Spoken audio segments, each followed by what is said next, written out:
CS for the Foreign and Diaspora Affairs, karibu sana Waziri Mkuu. Thank you so much. Thank you, Madam Njogu. Your Excellency, the President of the Republic of Kenya, Dr. William Samoei Ruto, the Governor, Madam Kihika Kimani, Susan Kimani, the father was somebody I knew. Then my two principal secretaries and other principal secretaries present, Your Excellencies, ambassadors, distinguished guests, ladies and gentlemen, hamjambo. I will be very brief because Madam Njogu has spoken to the issues very well, and the President wants to have a one-to-one engagement, and I do not want to eat into that time.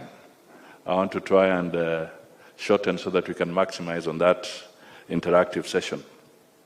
But I'll just highlight one or two things. One, it is so significant that this event is taking place here when we are celebrating 60 years of independence. That is a critical milestone.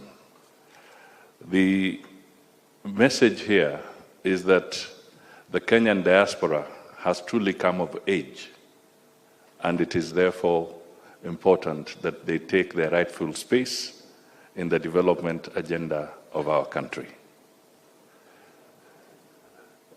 A few days ago, I was in the UK, and I had an opportunity to interact with the diaspora there.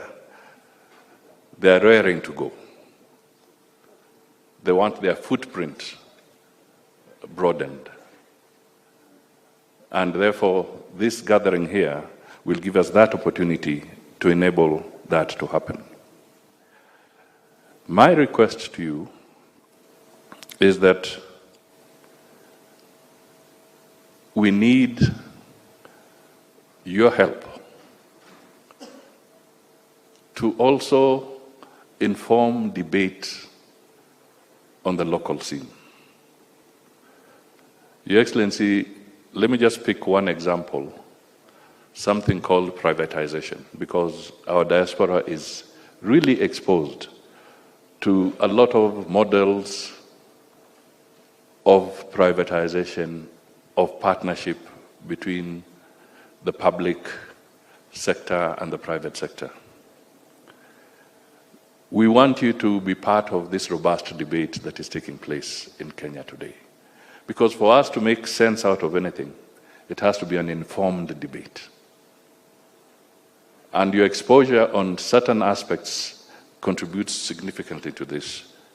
I was, maybe 2 weeks ago, as we were at the COP event, led by His Excellency the President, one of the news items that was running was that the Saudi Investment Fund had taken up 12% shares in Heathrow Airport. The Saudi Investment Fund purchasing 12% of Heathrow Airport. Now, I bring this as a vivid example because as the Saudi invest 12% in Heathrow Airport, have they uprooted it from London and taken it to Riyadh? It still remains an asset in the United Kingdom, but they are part of the profit process. We need to get our people to understand that when we talk about broadening the space, it's to bring in capital, to bring in technology, to bring in resources that you may not be able to raise on the local front. Now, it's this kind of engagement that I'll be putting across to you as members of the diaspora to enrich that debate on the local scene so that the broader aspects of us drawing capital and bringing in FDI can be seen from a broader perspective We were having a light moment with the president here, and somebody said, why are you selling KICC? The government talked about privatization. They did not talk about disposal of KICC. Two distinct things. What would be wrong if part of the diaspora fund was to become a fund that invests, the Kenyan diaspora fund becomes part of the partnership in actually commercializing the KICC operations, but it is also an investment that benefits you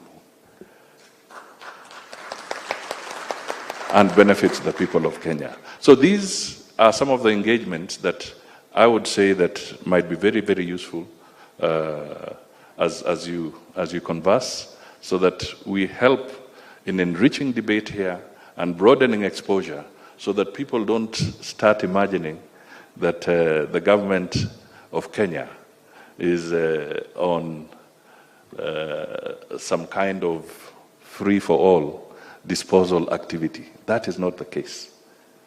Now, and therefore, as we talk about the other investment opportunities along, please think about these issues and figure out how you can perhaps help us in making sure that the understanding is deeper, better, broader, and therefore we can move faster.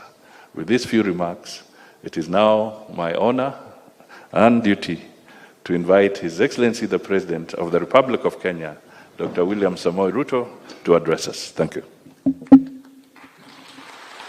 Thank you.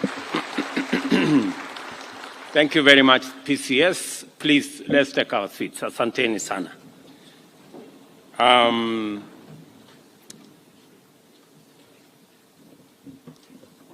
Partners who have put this event together, Prime Cabinet Secretary and your team from the Ministry of Foreign Affairs and Diaspora Issues, our members of the